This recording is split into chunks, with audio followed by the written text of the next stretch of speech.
Tanks of the Turkish army on the outskirts of Famagusta are about to complete their victory in Cyprus. The Geneva peace talks have collapsed. The Turks have lost patience, have given up words in favor of war. They will take what they want of Cyprus by force of arms.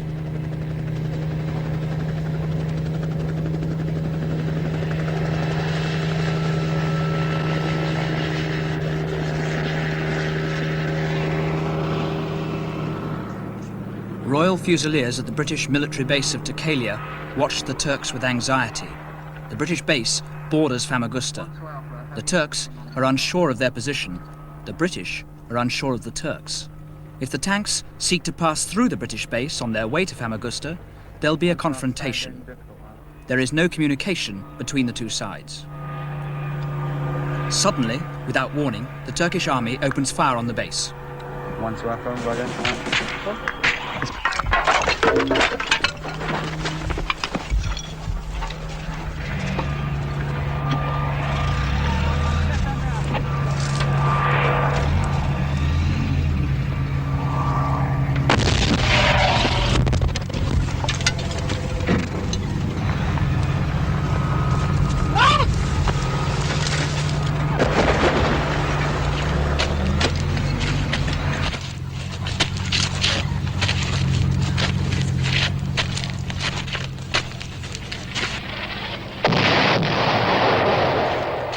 No British soldier is wounded, and so diplomacy intervenes. It's mutually agreed that the shelling of the base by the Turks is an accident of war. The Turkish army, carefully skirting British territory, is allowed to move unmolested on Famagusta, the last stronghold of the Greeks. The Turks face only token resistance from the local headquarters of the Greek Cypriot National Guard. The tanks shell the barracks. The result was as it has been throughout the advance. With immensely superior weapons, they overwhelm the Greek opposition, while the British look on.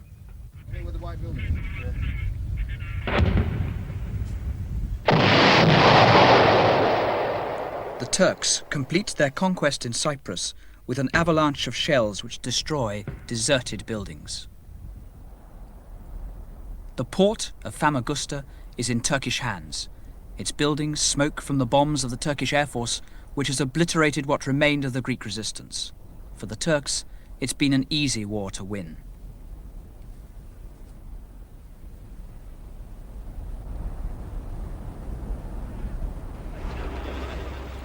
Abandoning its strongholds, the last ragged battalion of the Greek Cypriot army flees from the Turks. The Greeks seek to escape through the British Takalia base, but the British, mindful of trigger-happy tanks, refuse to let them pass. If you come through, they might start shooting. I'm sorry, but... Yes. I know that. Maybe... Okay. Okay. Yeah. Come on. Tell Zero that this battalion is moving right. The defeat for these Greek Cypriots is a humiliation brought on them by their own commanders, the Greek officers from the mainland who led the island's army, who had tried to murder Makarios and replace him with a thug called Samson.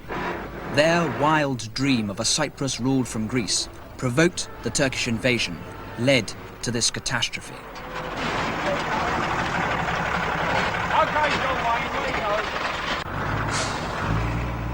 The Greeks had no hope of victory. They fought from pride, knowing they would lose.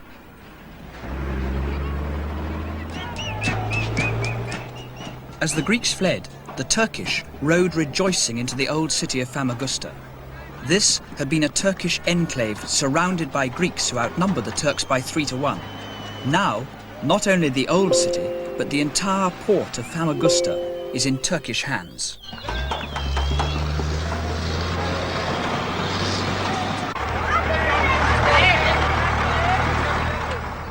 When the Turkish army first invaded the island, the Turkish Cypriots of Famagusta came under siege from the Greeks. They were bombarded by artillery, cut off from the outside world, short of food and water. Now they were free, freed by the Turkish army.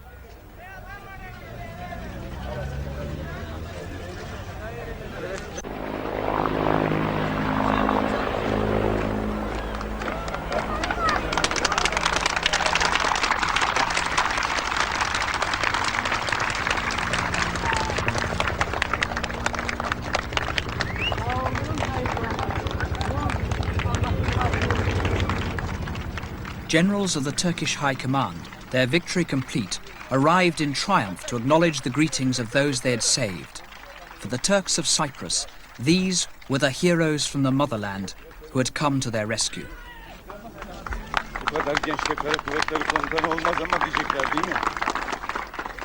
The army's arrival in Famagusta was the climax of their advance, an advance they justified because of the suffering of their besieged people at the hands of the Greeks.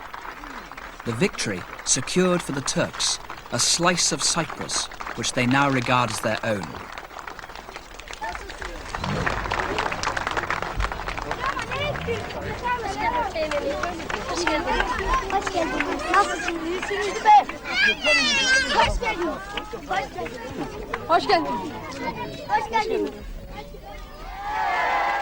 It's no wonder that the Turks rejoice, no wonder that the siege is but a bad memory from a past which will never return.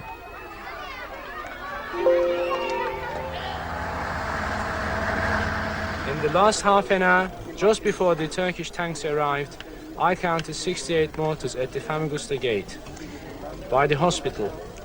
I looked at my watch, it was exactly 5 o'clock.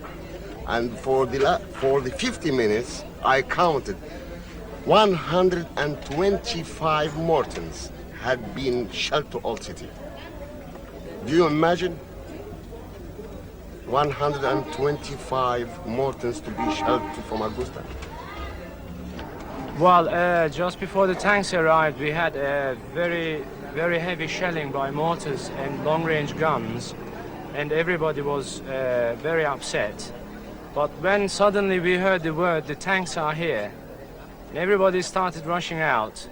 The first thing we could think of was the safety of the women and children in case any more shells fell. But I'm afraid there was no stopping anyone. They just poured out of the shelters. They were all in the streets. In fact, everyone was crying. You know, they had tears in their eyes, and they just started climbing over the tanks and the armored cars. It was one big mass of happiness, ecstasy, and relief, really. And what was your feeling when you heard the tanks? I say you, I lost everything in my house. I was very unhappy, you know. I was unhappy.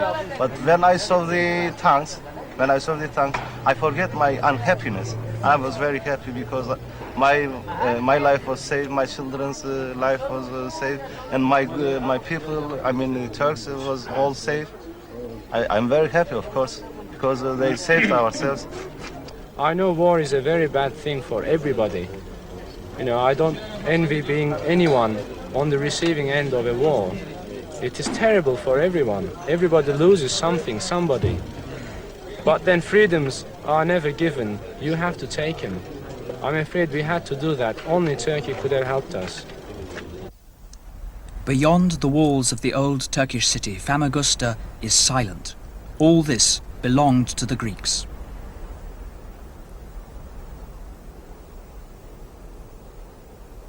Famagusta was the tourist resort of the island, the major port. Much of the wealth of Greek Cyprus was based here. Last weekend, the Greeks fled in panic before the Turkish tanks. Now, the town is deserted.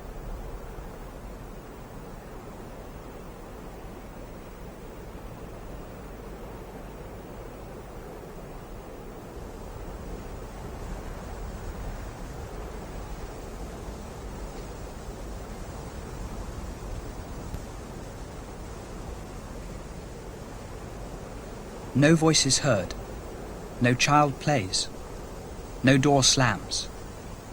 It is as if the Greek Cypriot world has come to an end.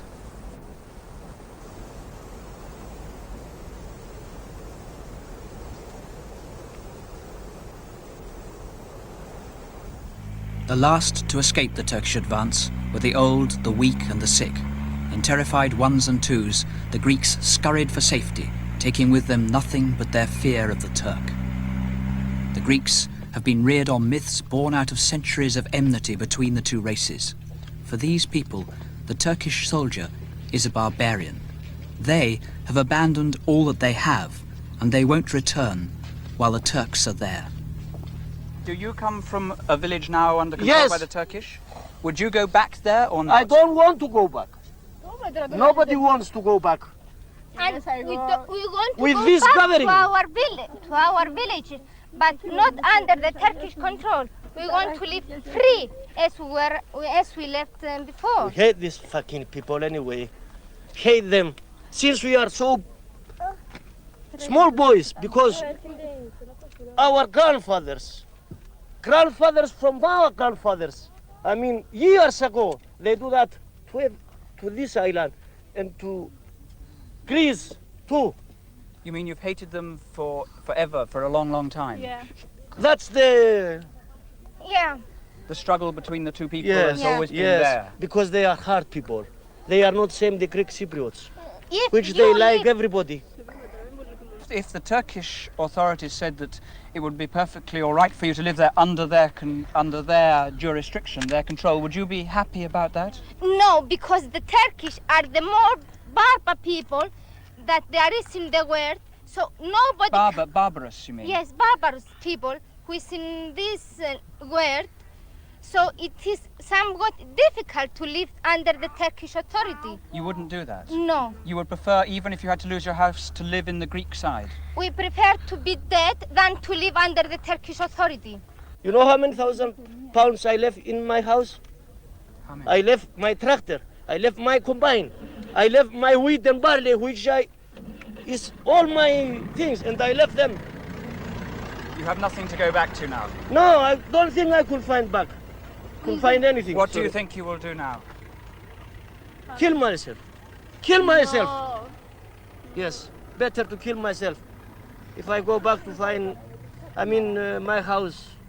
But why do you think that they will have destroyed things? There's no evidence that they have looted on a wide scale. Look that! What's that? In Who's done that? Famagusta, in Famagusta, the bombing.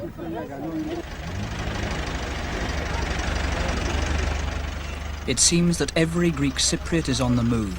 Refugees, confused and numbed, in constant flight, heading nowhere but away from the Turks.